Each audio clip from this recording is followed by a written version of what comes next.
Assalamualaikum to everyone. How are you? Hope you are all fine and doing very well in your lives. Today's topic is vellum and its role in the production of speech. Vellum क्या होती है और उसका क्या किरदार है production of speech में। जब बोला जाता है तो उसको पैदा करने में वैलम का क्या किरदार है। ये हमारा जो फोनेटिक्स एंड फोनोलॉजी है, ये उसका एक बहुत ही अहम चैप्टर है, कंसेप्ट है, टॉपिक है। तो और ये हमारा टॉपिक नंबर 78 है of the English linguistics playlist, जो कि हमारा चैनल जो है सिमेंटिक विजडम उस पर मौजूद है। अगर इससे पहले आपने 78 लेक्चर्स नहीं लिए तो काइंडली वो लाजमी ले लें, आपको बहुत ज़्यादा फ़ायदा होगा। वैलम को पढ़ाने से पहले मैं आपको ये बता दूं कि हमने हमारे जो प्रीवियस लेक्चर्स हैं वहाँ पर हमने पढ़ा था ह्यूमन वोकल अपरेटस। तो उसमें जब हमने देखा तो वहाँ पर 3 सिस्टम निकल के आए, जिसमें एक हमारा जो था वो रेस्पिरेटरी सिस्टम था, एक उसमें फोनेटरी सिस्टम था और उसमें फिर एक आर्टिकुलेटरी सिस्टम था।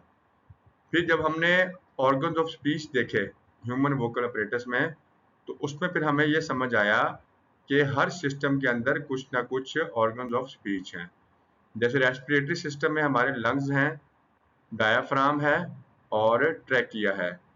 और फिर जो फेरेटरी सिस्टम है उसमें लेरिंक्स है, उसके अंदर जो है वो वॉइस बॉक्स है, उसको कहते हैं, और उसके अंदर जो है वो वोकल फोल्ड्स हैं। उसके बाद फिर हमने फेरिंक्स को भी पढ़ा। फिर हमने आर्टिकुलेटरी सिस्टम में फिर हमने टीथ के बारे में पढ़ा, टंग के बारे में पढ़ा, लिप्स के बारे में पढ़ा। तो आज हम इंशाल्लाह वेलम के बारे में पढ़ेंगे। तो अगर आपने इससे रेलिवेंट पिछले लेक्चर्स नहीं लिए तो काइंडली वो ले लें, ताकि आपको वेलम मुकम्मल तौर पर समझ आए। अब देखते हैं कि वेलम क्या है और इसका क्या रोल होता है प्रोडक्शन ऑफ स्पीच में।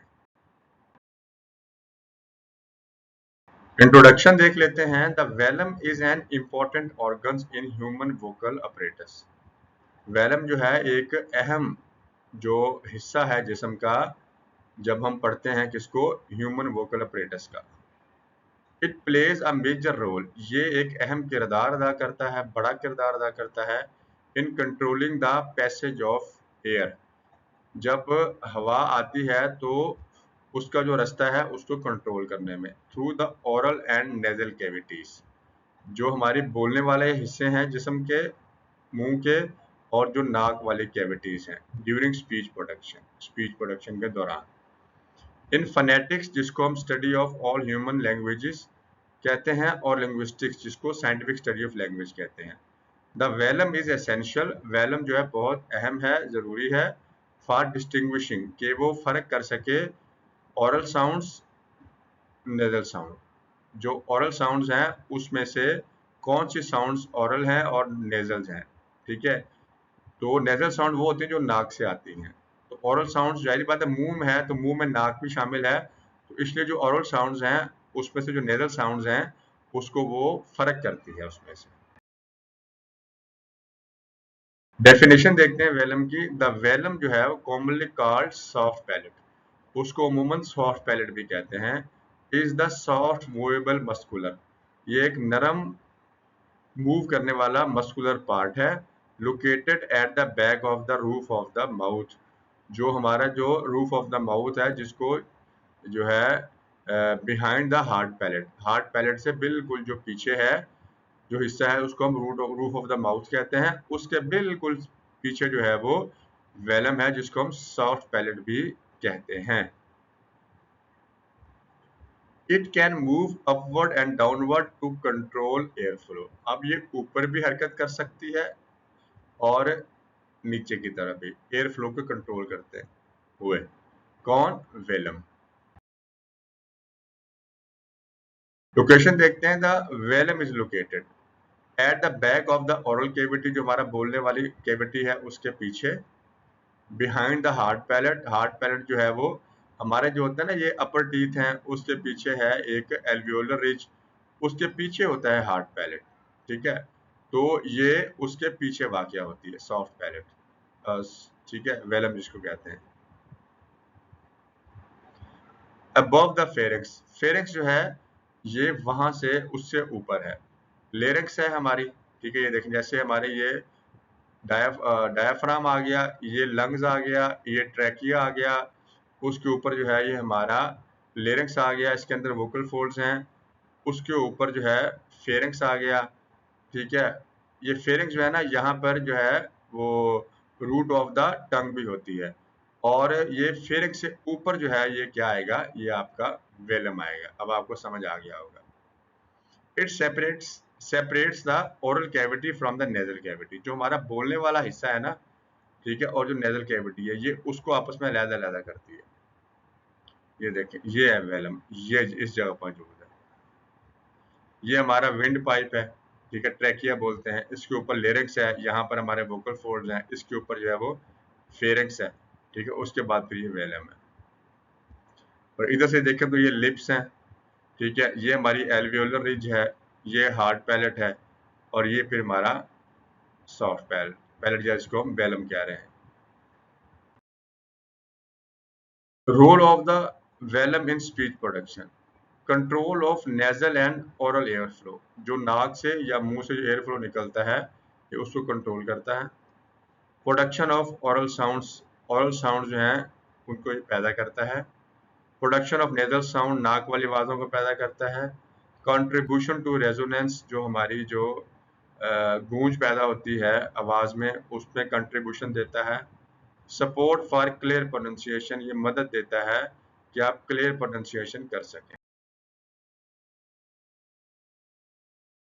अब वन बाय वन ये रोल्स देखते हैं।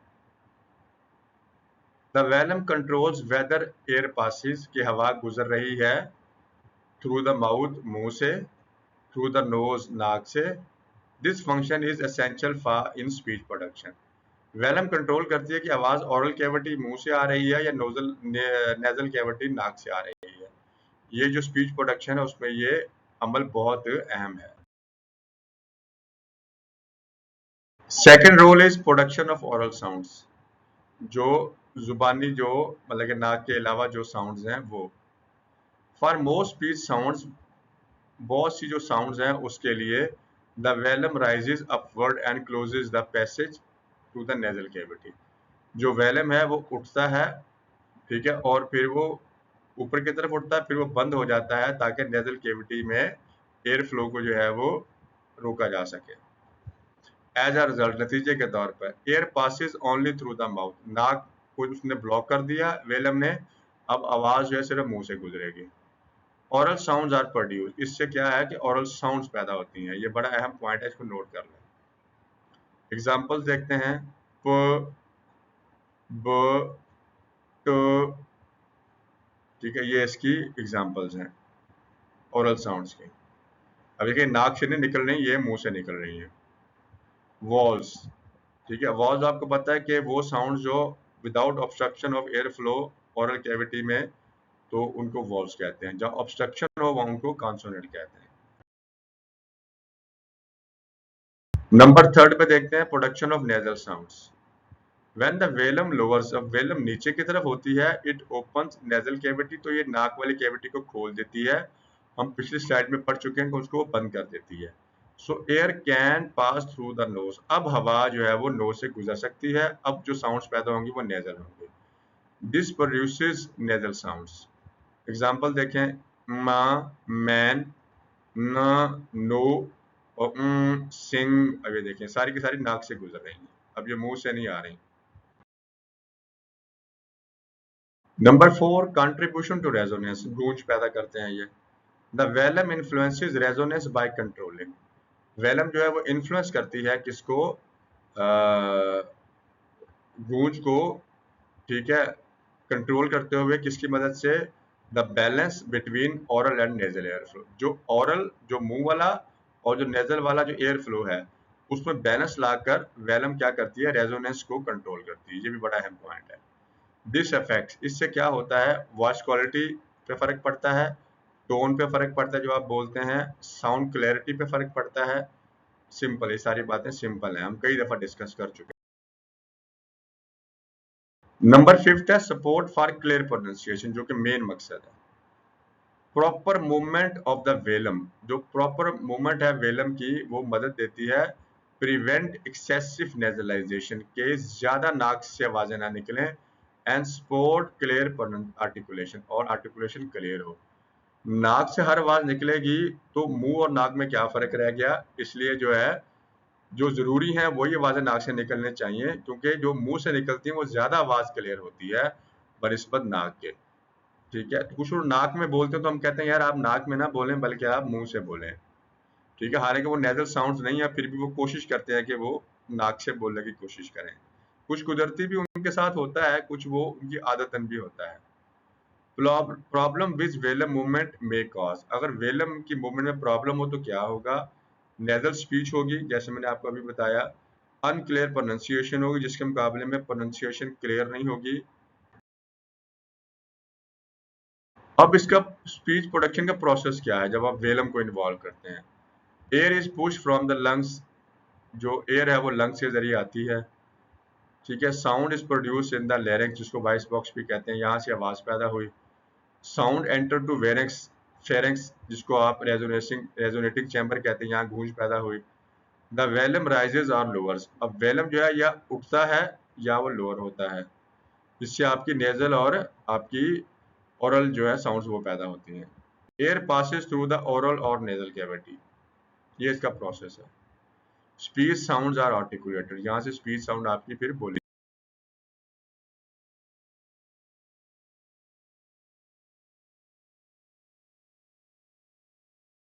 मेन कैरेक्टरिस्टिक्स क्या है इसकी, आल्सो कॉल्ड सॉफ्ट पैलेट, इसको जैसे मैंने बताया सॉफ्ट पैलेट भी कहते हैं।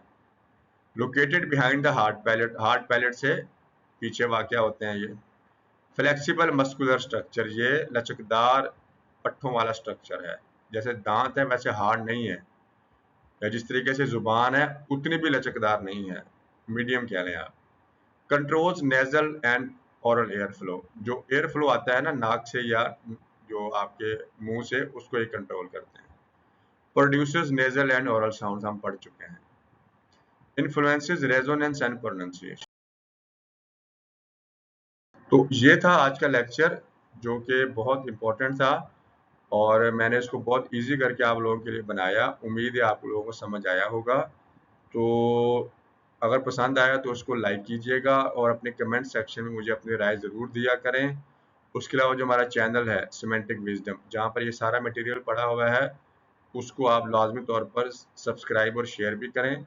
मिलते हैं अगले लेक्चर में, तब तक के लिए अल्लाह हाफिज़।